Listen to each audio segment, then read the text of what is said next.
युग के ही एक समय की है, जब महाराज दशरथ जैसे परम प्रतापी राजा अयोध्या पर शासन किया करते थे। उस समय उनके यहाँ भगवान श्री हरि ने श्री राम जी के रूप में माता कौशल्या जी के गर्भ से अवतार ग्रहण किया था तथा उनकी पत्नी लक्ष्मी जी ने देवी सीता के रूप में पृथ्वी से ही जन्म लिया था। काफी समय तक अयोध्या पर राज करने के बाद जब वे वृद्धावस्था को प्राप्त हुए तो सर्वसम्मति से उन्होंने श्री राम जी के राज्याभिषेक का निर्णय लिया। यह बात उनकी प्रिय रानी कैकेयी की दासी मंथरा को बिल्कुल पसंद नहीं आई। इसलिए उसने देवी कैकेयी से वे 2 वचन मांगने के लिए कहा जो महाराज दशरथ के पास एक धरोहर के रूप में थे, जिसमें उसने श्री राम के लिए 14 वर्ष का वनवास तथा अपने पुत्र भरत के लिए अवध का सिंहासन मांगा।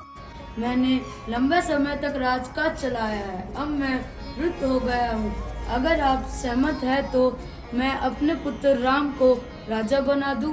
उचित विचार है महाराज, उचित विचार है।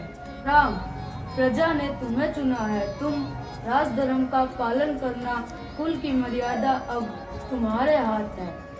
जी पिताश्री। जाओ, आयोजन की तैयारियां करो। जी मंत्री। प्रणाम महारानी, ऐसी रौनक क्यों है? मेरे पुत्र राम का राज तिलक होने जा रहा है, मैं बहुत प्रसन्न हूँ। मंथरा के रहते हुए राम राजा नहीं बन सकते। उठो रानी उठो, उठो रानी उठो। क्या बात है, तुम इतनी घबराई हुई क्यों हो? तेरे शोक का अंत होने वाला है। क्या? राम राजा बनने जा रहा है। ये तो फिर बहुत खुशी की बात है। लो। मूर्ख रानी, तू कौशल्या की दासी बन जाएगी। तो अब मैं क्या करूं? महाराज से वे 2 वचन मांग ले, भरत को सिंहासन मिल जाए और राम 14 वर्ष के लिए वनवास चले जाएं। ठीक है।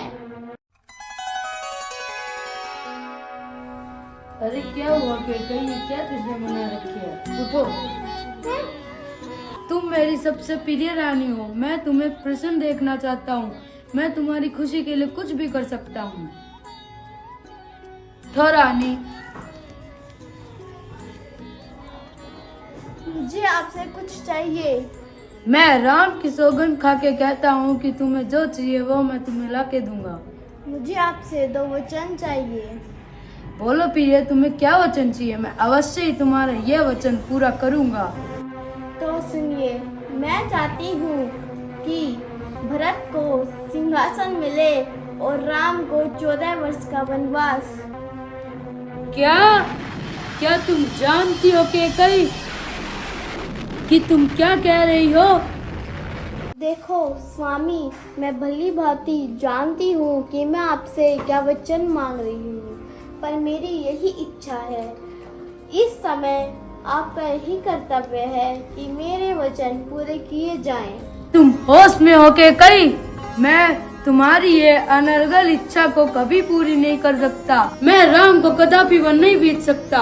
मैं राम के बिना नहीं जी सकता। राम, मेरे राम, मेरे राम, राम। महाराज, आप नीचे क्यों गिरे हुए हैं?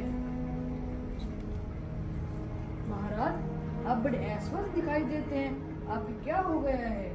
इन्हें कुछ नहीं हुआ है मंत्री, जाओ आप राम को बुला के लेके आओ। प्रणाम राजकुमार, आपको महाराज ने शीघ्र बुलाया है। जाइए और उनसे कह दीजिए हम अभी उपस्थित होंगे।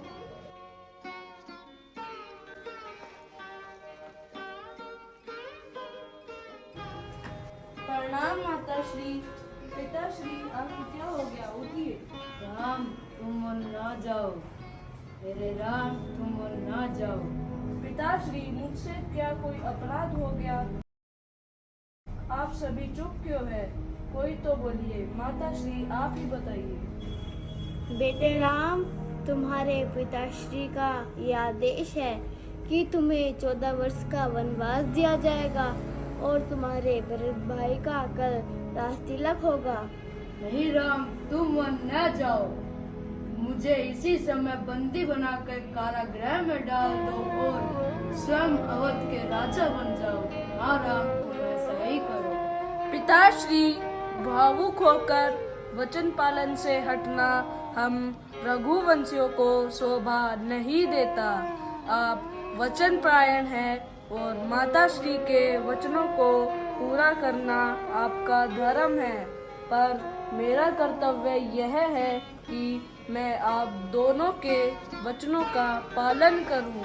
अतः मैं आज संध्या तक ही वन जाने के लिए निकल पड़ूंगा। नहीं राम, नहीं राम, तुम वन न जाओ। नहीं राम। भ्राताश्री, मैंने सुना है कि आपने वन जाने का निश्चय किया है। मैं ऐसा कदापि नहीं होने दूंगा। आप अपने बाहुबल से अयोध्या का राज सिंहासन छीन लीजिए। मैं देखता हूँ कि कौन विरोध करता है।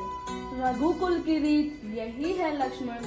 हमें अपने वचनों के लिए अपने प्राण भी न्योछावर कर सकते हैं, और यह तो विधि का विधान है। वनवास के समय हमें अनेक लीलाएं करनी है, इसलिए हमें वनवास जाना ही होगा। यदि ऐसा है तो मैं भी आपके साथ वन जाऊंगा। प्रणाम मातेश्री। मातेश्री, आपको तो पता ही होगा, पिताश्री का आदेश है कि राजगद्दी भरत को मिले और मैं वनवास जाऊं। जाओ पुत्र, अपने धर्म का पालन करो। मेरा आशीर्वाद तुम्हारे साथ है। तुम चिंतित ना हो सीते, 14 वर्ष बाद हम फिर मिलेंगे। मैं भी आपके साथ वन चलूंगी। मेरे पिता का आदेश है कि मैं छाया की तरह आपके साथ रहूं। आपका साथ ही मेरे लिए सब कुछ है। यदि आप मेरे साथ होंगे तो मेरी ओर आंख उठाने का साहस कौन करेगा? आपके श्री चरणों के बिना यहाँ रहना अधिक कठिन है। अपने धर्म के साथ आप मुझे भी मेरे धर्म का पालन करने दीजिए। यदि तुम्हारा यही हठ है तो यही सही। ये लो पुत्र, तुम्हारे वनवास के वस्त्र।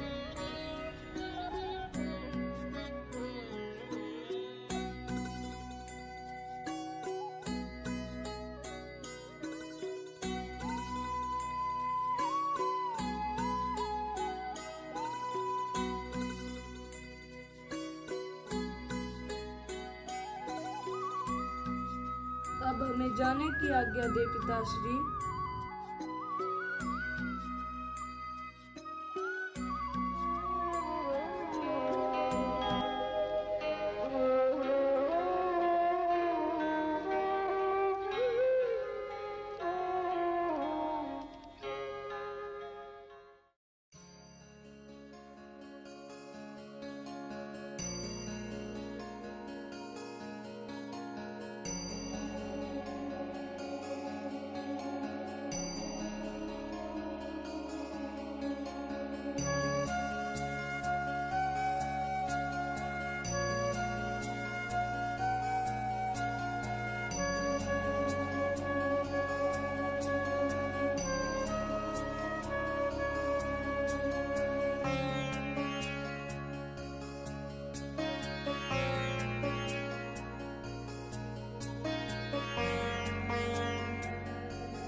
सावधान मायावी राक्षस, हम पर प्रहार करने की भूल मत करना, वरना अपने प्राणों से हाथ धो बैठोगे।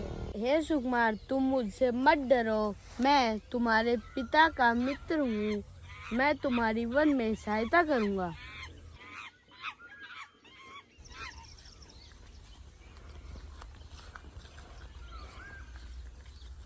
प्रणाम पक्षीराज, आपसे मिलकर खुशी हुई।